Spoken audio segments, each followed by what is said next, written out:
Hey everybody, here we are again, and it's a Cooper's Real Ale. Here to talk about it.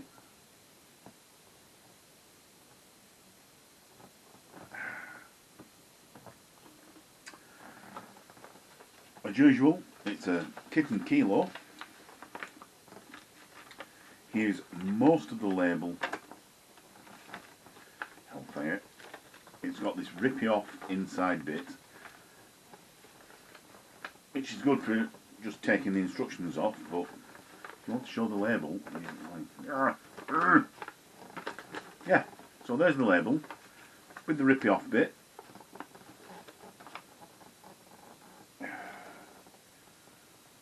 Some basic, very basic instructions on the outside. Some slightly more detailed instructions on the inside. Didn't bother with those. Recommended to brewed with 1 kilo of Cooper's Brew Enhancer 2 or Cooper's carbonation drops. Didn't use either of those. I brewed it with 1 kilo of standard table sugar, as usual. Maybe up for change that. Got an experiment coming. So here's the can. Comes with the usual Cooper's rip-off lid. It's not a rip-off, you rip it off.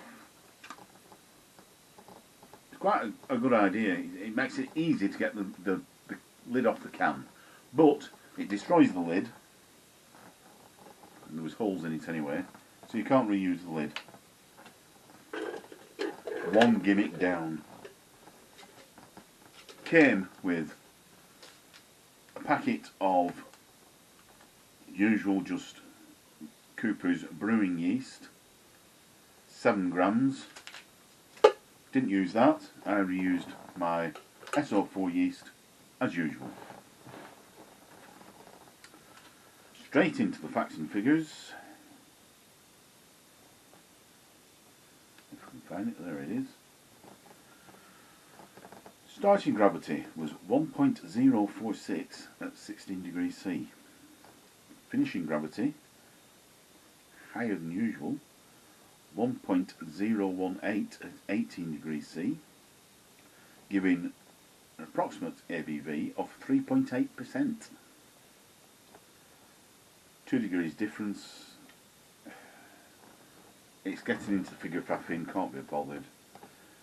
Cost of the kit was £12.45 plus about £1 for standard table sugar, so £13.45, giving a price per pint of 33.625 pence per pint. Cheap as chips, as they say. So let's have a look at it. Crystal clear. Crystal. Definitely crystal clear, maybe polished clear.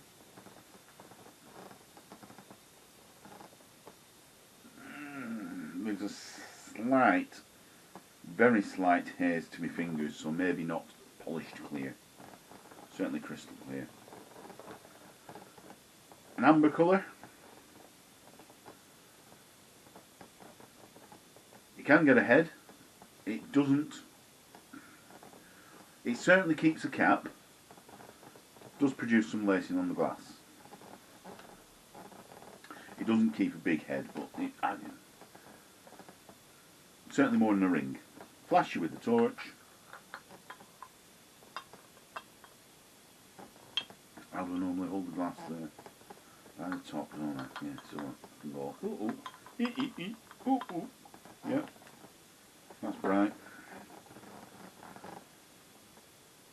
Let's give it a sniff. Sorry, let's go in for the aroma. Where's dead posh we is?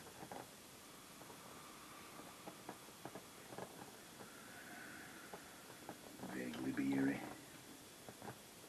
There is, yeah.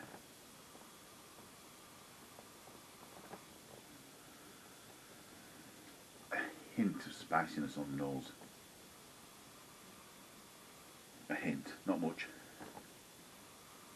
And it's not allspice. not putting any aftershave on tonight. I'm not shaved tonight. Yeah, and a slight, ever so slight fruitiness, maybe like a blackberry. Don't know what hops went in it. Rambling Cross maybe. Doubt it. But you never know. Something similar to that. Anyway, stop sniffing it. Let's whack it down the laughing tackle and have a go.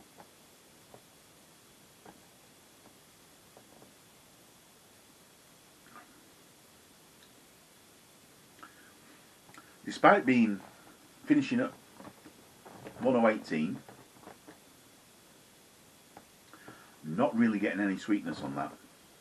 Maybe a very hint up front, so it's like a crystal malt sweetness.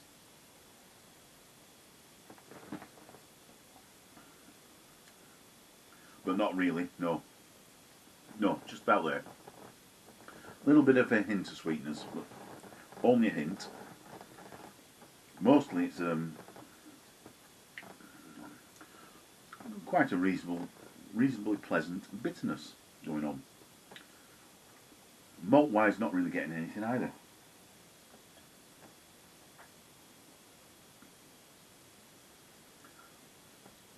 No, it also blends together. There are definitely some crystal notes coming through. I hope they put crystal in it, otherwise I'm talking. That's what I'm getting. And just a general pale malt flavour. Nothing spectacular. It's not very much either though, is it? Was it 33p? No, it wasn't. Was it? I'm going to have to look.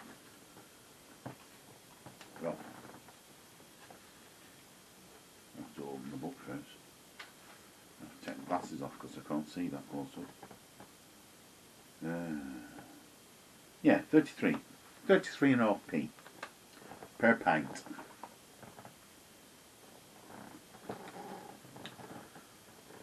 That's okay.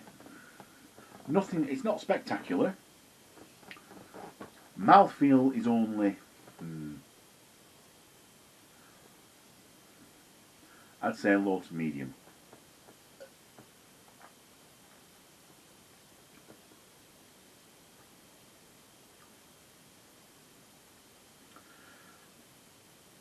Yeah, I'd say that's fair. It's not, yeah, it's certainly not medium. There's no real watery gaps.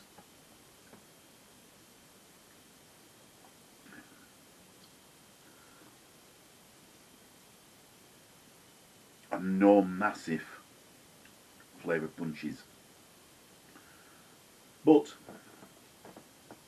if you're drinking it in a pub and you were just thinking, yeah, I'll get some beer down, yeah, that'll go down all right. There's nothing wrong with that.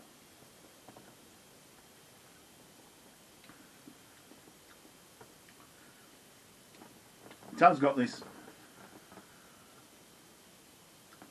throughout and lasting. There's the bitterness, which is quite a pleasant bitterness. It's not too harsh, shall we say. Sometimes you can get a bitterness and it goes, you ex, No, that's all right. Would I buy it again? Probably not, because there's better out there. You do pay more.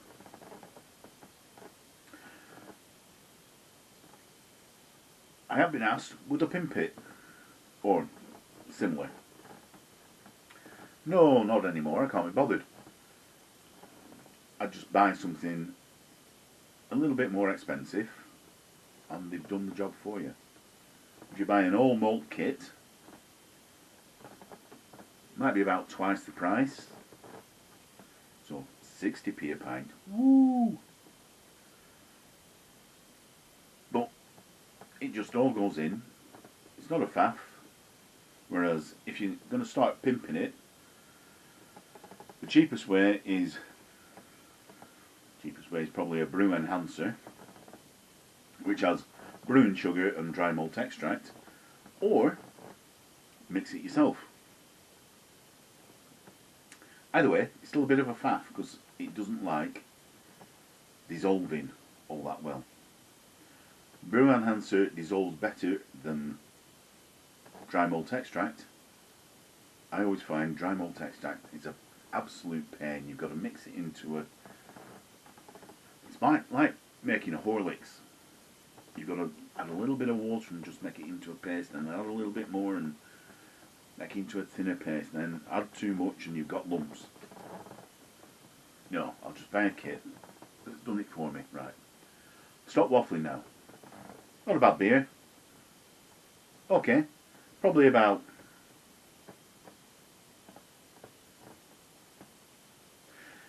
If it was more expensive, it'd be a 3. Because the price, probably about 4. 4 out of 5. Right. Like, comment, subscribe. See you next time. Cheers. Bye.